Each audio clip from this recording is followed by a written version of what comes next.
So our next speaker is Shweta Saraf.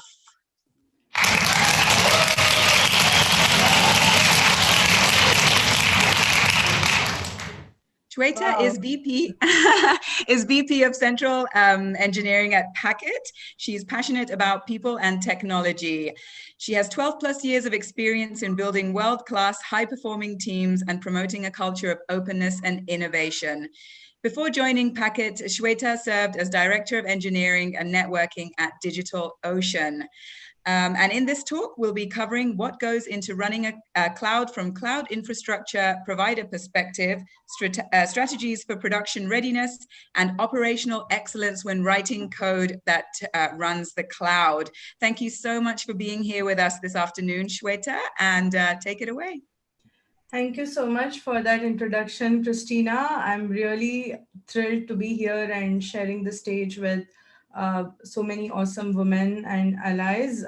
Kudos to Power to Fly for setting up an event like this. With that, I'll just pull up my slides. Can you all see it fine? Yes, we can. We can see and hear you perfectly. Thank you. Awesome. Thank you. So, hey folks, I'm really excited to share with you my perspective of what goes into building a cloud, and want to again thank you for taking the time from your busy schedule to be here.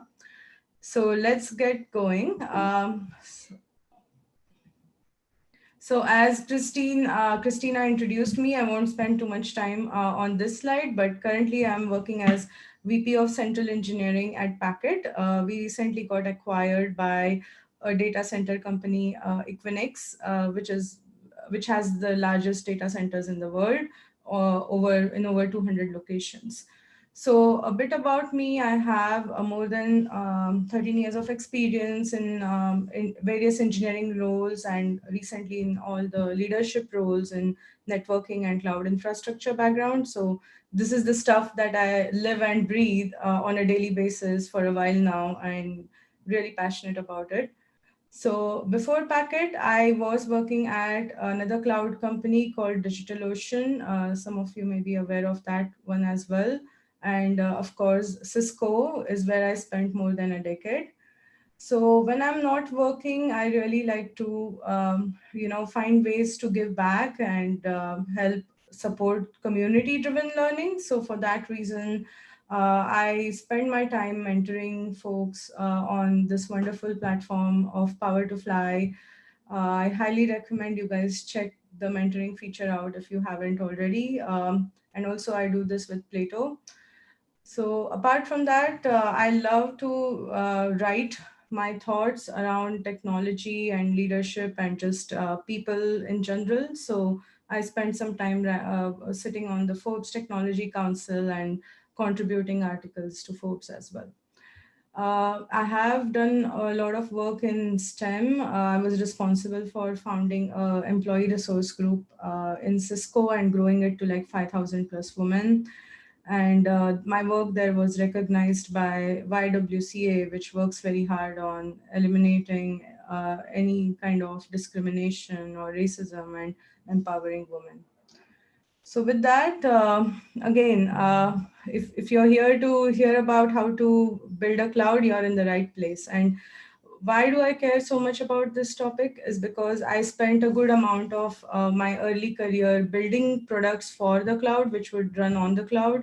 And then the later part of my career actually building the cloud and operating it. So I'm going to share with you some of my strategies and tips and trick of if you are most likely you are using cloud in some way or the other, or you are looking forward to have a career in cloud, this is the talk for you to get to know what goes underneath the surface of it all.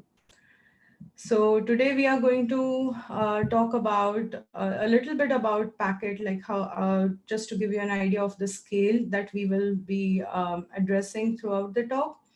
We'll also talk about what does this really mean, keep the cloud alive? I mean, are there microorganisms in cloud, or what really goes on here? And then we will deep dive into how do we really measure the success, what kind of parameters are we really interested in looking at, and how to go about building your own toolkit in order to do this. So while the process and the products and the technology are extremely critical, I mean, going back to what Gloria was saying in the previous talk, like creating a culture built around people is extremely important. Like that's critical part of the puzzle, quoting her. And it can get stressful when you are working around the clock to keep the cloud alive, which thousands of your customers depend on. So it's very important that as someone who has built a career in cloud, having that empathy and sensitivity and creating a culture of uh, safety is critical for thriving and nurturing teams who work on cloud products. And we will summarize everything we learned in the end and have time for questions as well. So with that, little bit about Packet. So what is Packet? Packet was a very driven startup which specialized in physical infrastructure, bare metal automation.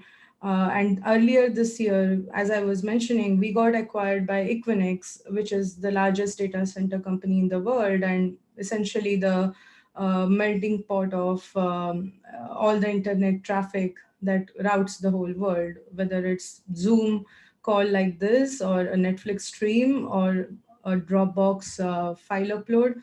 Like all of this is internally powered by cloud, which runs in Equinix data centers. So just to give you an idea of the scale, like these numbers have sort of multiplied 10x times after the acquisition. But just to give you an idea, the platform that we currently have running, we have over 60,000 server deploys on the cloud. We have over 20,000 active users of the cloud who interact with it and use resources on a daily basis. Our team currently is 175 people strong and really globally spread across all the countries, ranging from North America to South America, Europe, Asia, and so on. Some of the core features that we are very proud of is that you can get started and install a server within 60 seconds. And we are talking about any server with any flavor of OS and hardware specifications that you would like. And currently, as we stand, we have 22 plus global locations, including locations in US as well as Europe and Japan and Asia Pac as well. So this was in a nutshell Packet's story before it got acquired by Equinix. And with Equinix, the sky is the limit, right? Like we are now talking about 10x the scale that we were used to, and it is just the beginning. So just to give you an idea, like with the 200 plus locations that Equinix data center has, what does that amount to is really 18,000 plus internal private networks hosted within the data centers, which go to creating and serving customers all the way from media to digital content to financial services, trading institutes, streaming services like Disney, Netflix, big IT and cloud companies like IBM and um, so on.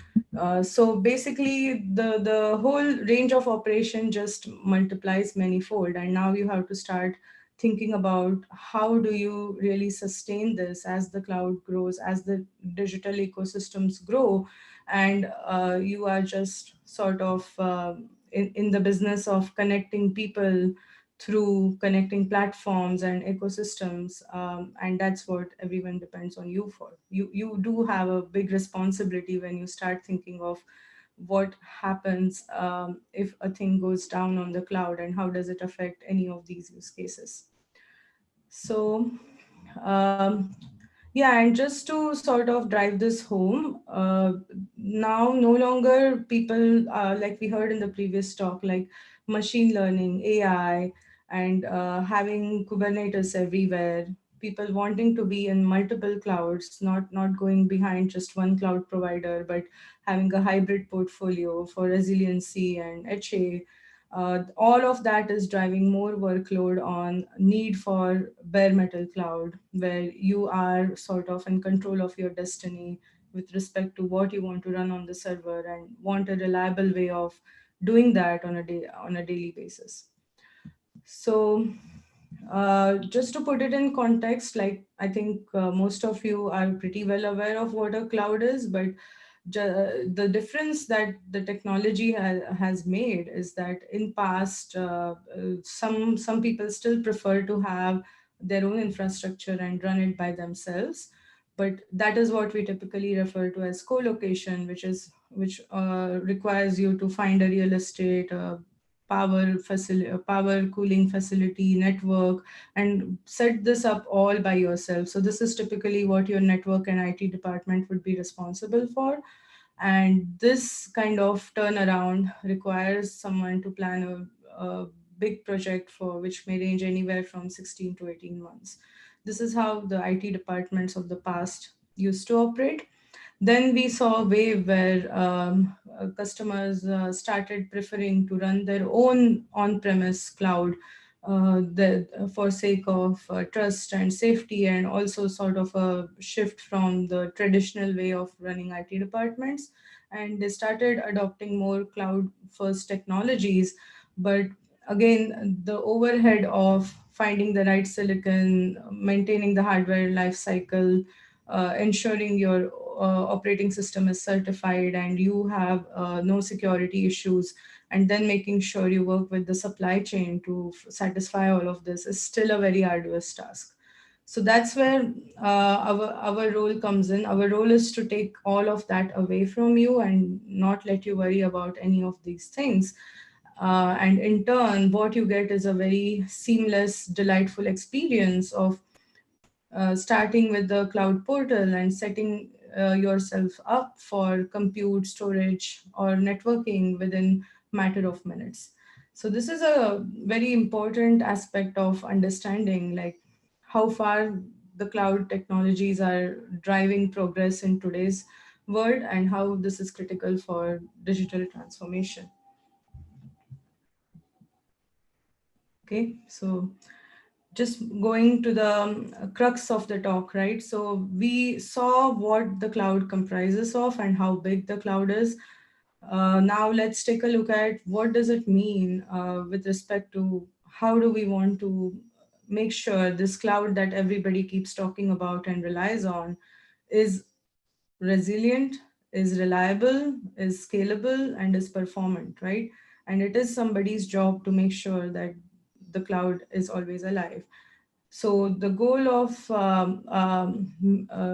for me as a leader is to make sure I have the right strategies, right investments in the tools that we need, so that the engineers on my team feel like this is something they are empowered to do and they like doing it, instead of always feeling like this is a very stressful scenario of maintaining the infrastructure for so many different companies that rely on us. So, uh, going back to what I was saying earlier, this is sort of the heart of the topic, right? Like any organization wants their team to be able to deliver software which is reliable, which is safe, and which can be done very fast. Like no one wants to wait around for software to be delivered at a rapid speed. And that's where you need to have a robust physical infrastructure story which can meet you at the software speed of delivery that is critical for success of your organization. So just to go right into it, like a lot goes into building a cloud and maintaining it. But if I were to sort of simplify it for this discussion, some of the key aspects that we talked about and we are going to cover are like capacity planning. So this goes from understanding how many servers you need to run in your cloud, how many of them will be reserved, how many of them will be hot on demand capacity, and how do you make all the supply chain and uh, capacity work for the growing surge of demand from customers, which can have its own patterns. So currently, especially in post-COVID era, we are sort of seeing a lot of demands on online traffic, which in turn requires a lot of new workloads on cloud. Businesses are moving to like e-commerce first versus brick and mortars. So a lot of load on what the cloud was expected to do and how it is growing at a rapid pace. The other aspect is supply chain and vendor management. You need to have enough diversity in the type of vendors you work with to build your cloud, essentially, because you don't want to rely on some kind of delay that a specific company has in a crisis like this. Having that diversity helps you manage any delays in supply chain. It's also important to invest in a 24/7 customer support function. Like this is the team which is at the forefront of receiving a call or addressing a ticket or an email when something goes wrong. This provides sort of a cushion for your engineers or your core engineering team to not be handling every single thing that goes wrong, but sort of have a filtered view of what exactly the problem is and triage it in a fast fashion. And also you need to have sort of specialists who are a layer above this support function, who have sysadmin skills, who are well equipped with playbooks and are able to script things up and provide you that next level of clarity on where the issues are. So for today's call, since we have just half an hour, I'm actually going to focus on these three topics, where we're going to talk about the cloud monitoring stack, the orchestration stack, as well as what a incident management process looks like. And then finally wrap it up with how to keep culture at the center of all of this, because it can quickly get very daunting. So just so we set some parameters, right? Like, how do we know if this thing is working? Do we wait for customers to call us and tell us this is not working? Absolutely not. So we need to establish internal KPIs. Like for us, server provisioning is sort of the top measure of knowing whether the cloud is performing to its ability and capacity, or there are hotspots or issues that we need to go look into. We also track other things like latency, time to provision, and API performance, as well as a number of incidents per week. So this is something culturally we discuss as a whole company in all hands every week, where a lot of focus is put on holding these metrics and making sure that these are met on a week-to-week basis or corrective action is taken. So in terms of code deployment, though, these are some of the metrics that matter, right? Like how long does it take for your team to take an idea from concept to reality? How long does it take to restore something if something failed in production? Because you are sort of rolling this change out while customers are already using that feature. So there is no room for error. There is no way you can break something down, but things happen and we are all humans, right? So whenever something goes wrong, it's very important to have a thought process around how to restore it versus trying to fix the problem on the fly. And then other things like availability, like how reliable is your service? Is it up most of the times? What is the SLA to guarantee that? So moving on, now that we know what to measure and how do we know what cloud health looks like, let's move on to the toolkit. Like these are essentially all the tools that are available off the shelf in open source market or companies that have built their products around it.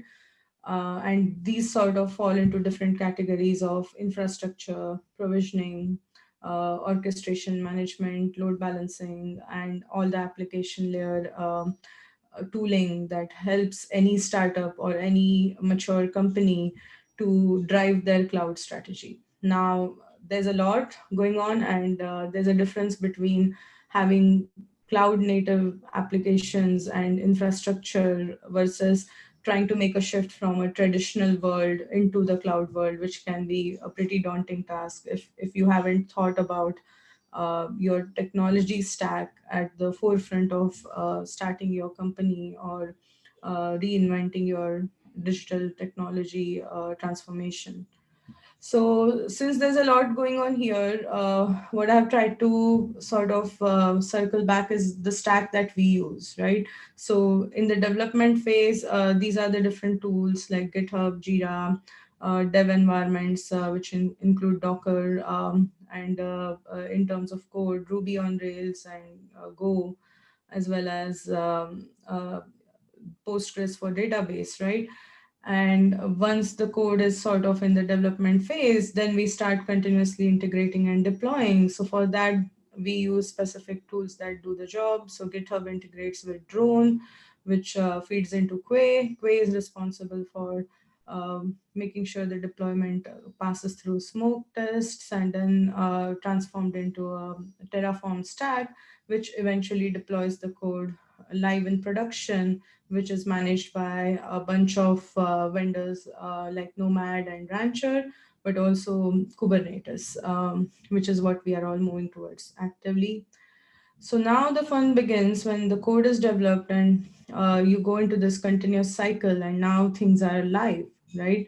So these are kind of the tools we use to monitor the cloud or know the health of the cloud. So like the Elk stack, PagerDuty and Blameless for incident response, and a lot of data analysis monitoring tools like Grafana, Prometheus, and Datadog.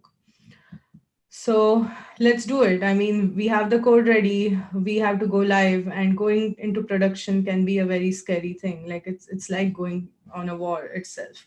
So how do we prepare for it, right? So before I talk about any tools, I think the important part here is production readiness is sort of a mindset. When you're writing code for cloud, you don't have the luxury of having a waterfall model where you can go develop all the code, test it in a single server, and then expect it to just run in production magically, right? So you don't have that luxury anymore, sorry. So you have to think of it as you go through your sprints or your stories, that every single story that you work on, you should be able to take it live with very less impact and hopefully customer value, so that you are able to sort of not do any big bang production changes which can result into bigger our downtimes or issues. So the toolkit that I wanted to share with you all, this has been very helpful for maintaining the quality bar and excellence on my teams, for getting us into production smoothly without any issues, is that we have sort of a readiness criteria checklist where this is just a snapshot of it. There's a lot more that goes into it, but essentially the teams are responsible for making sure they have not only thought about the software, but they have worked with the other support groups to think about the platform, the OS version, the database, the network, and the actual latency requirements, as well as what is the customer experience in terms of the SLA and performance and security and so on. So this is the kind of checklist that we prepare for any major rollout, and make sure that the teams are doing the due diligence of making sure all these parts are covered even before we go live or hit production. So the other part is now we are live in production. So very quickly, what happens when something goes wrong, right? So the difference here is like when something goes wrong from a customer's perspective, clearly customer is depending on your cloud to work all the time, so they start feeling like something is not right, they start panicking. That leads to an email to the support or creating of a support ticket. And in worst case scenarios, customers do get very angry about the experience, and as a result, the trust in the company is lost if this is not mitigated early enough. But what goes on behind the scenes is that when something is wrong, there is enough monitoring and tooling that alerts automatically that there is something happening which is not right. And this in turn triggers an automatic response to the team that is on call. This is typically group of people from operations, support, as well as the core engineering team. Now the whole team starts working on the problem, and the goal here is not to fix the problem, as in analyze the root cause and fix it in the code, but to stop the bleeding. So if you have a downtime and it's affecting a large radius of customers, the most important thing you can do is revert the code which causes this, or restart the servers, or figure out a way to get out of that situation, reduce the bring back the availability, and then go back and document and think about what was the reason of this problem in the first place. So this is how it looks like. Whenever there is an issue, we create an incident channel using Slack. We use blameless integration, where you can see the details of the incident, the severity, when it started, and so on. And then you go on to integrate with PagerDuty, where you can sort of figure out, okay, this incident affects API, so let's page API team, and so on. So at the end of the day, you can also see stats like, okay, this incident lasted for how many hours, how many minutes, and how was it identified, created, and monitored. So all of this kind of happens very seamlessly, and the teams can then, once paged, start looking into the different monitoring tools I was mentioning. Like in this case, if the block storage creation was failing, how does the API DB work?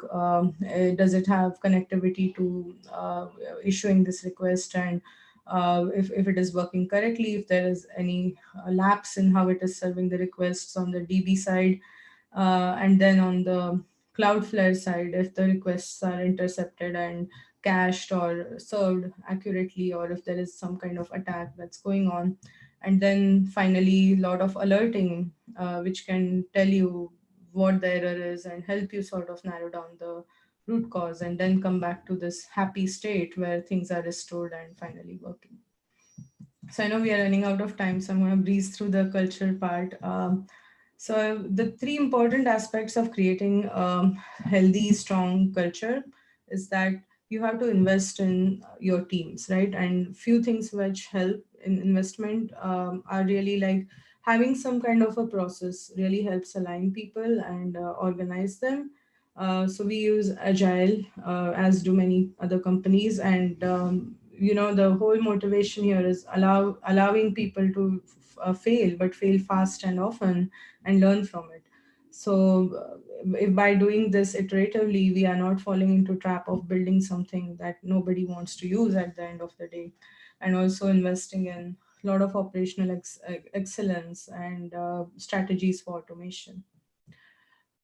This is something that is not talked about a lot, but preventing burnout is a key aspect when you're working in a high stress environment, and doesn't just apply to cloud, but any team that is sort of on the hook for a critical system or critical role, so to speak. So from my perspective, psychological safety and trust are sort of important when you want to build a strong culture and detect burnout. And I use this tool that I have linked in the slides, which can sort of do a self-diagnosing burnout test, so that you know if you are burning out or you are at the risk of burnout.